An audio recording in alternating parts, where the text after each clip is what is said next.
ছোট পর্দা দিয়েই অভিষেক দিনে দিনে পাচ্ছেন দর্শক প্রিয়তা। তাই তো ফের নতুন নাটক নিয়ে ফিরছেন অভিনেত্রী মেহজাবিন চৌধুরীর ছোট বোন মালাইকা চৌধুরী।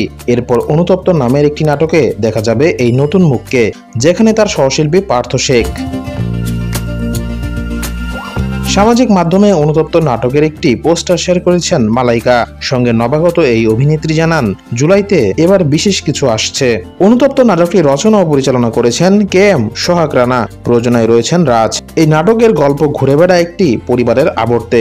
বাবার দায়িত্ববোধ, সন্তানের সঙ্গে সম্পর্ক এবং তরুণ তরুণীদের অভিজ্ঞতা সবকিছুর এক বাস্তব চিত্র ফুটে উঠেছে এতে। নির্মাতার বিশ্বাস, দর্শকদের মন ছুঁয়ে যাবে নাটকটি। নাটকে মালাইকার বাবা মায়ের চরিত্রে অভিনয় করেছেন ইন্তেখাব দিনার ও দীপা খন্দকার। ঢাকার বিভিন্ন লোকেশনে নাটকটির শুটিং সম্পন্ন হয়েছে। খুব শিগগিরই ইউটিউবে অনুতপ্ত দেখা যাবে বলে জানা গেছে। এর আগে মালাইকা অভিনয় করেছিলেন সন্ধিক্ষণ ও ক্ষতিপূরণ নাটকে। দুটি নাটকেই তার বিপরীতে ছিলেন ফারহান আহমেদ জোবান ও ইয়াস রোহান।